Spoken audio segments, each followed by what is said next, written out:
पांढरं सुंदर फुल येतं आणि त्याच्यामध्ये पिवळे पिवळे केसर असतात आणि ते केशर नागकेशर म्हणून विकत मिळतं बाजारात. नागकेशर मसाल्याचं मिळतं ते नाही. हा बारीक असं जिऱ्यासारखं असतं आणि त्याचं जे चूर्ण लोण्यातून घेतलं तर कसंही ब्लिडिंग होते खाली.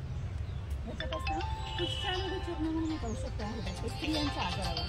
पाय जास्त जाणे, तुम्हाला म्हटलं ना पांढरे पाणी काळे पाणी जाणे, त्याच्यासाठी पुष्टामध्ये चूर्ण म्हणून औषध वापरलं जातं. हे एक ही वनस्पती आहे तुम्हाला ही बघा. ते पान खाऊन बघा किती कडू आहे ते. खाऊन बघा की एवढंच पुसून घ्या. बरंच तुम्ही सगळ्यांनी खाऊन बघा, कधी विसरणारच नाही तुम्ही. बहुनिंबासारखं आहे ते, खूप कडू आहे. कडुनिंबापेक्षा कडू आहे आणि लिव्हर टॉनिक आहे एकदम मस्त.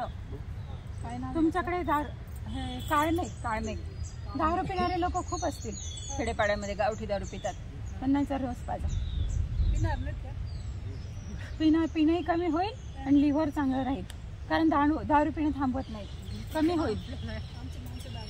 माहिती आहे मला माहिती आहे. हे काळमेघ त्यांना रोज द्यायचा, पण त्यांनी प्यायला पाहिजे. हो ना, त्याच्या लिव्हरवरचं नाही, दुसऱ्याच्या तापेवरचं औषध आहे. उत्कृष्ट ताप लगेच कमी होतो याने. हा, त्यांना ते सांगायचं. हातपाय दुखणं, ताप, ज्वरावर सांगायचं ना दारूचं औषध आहे.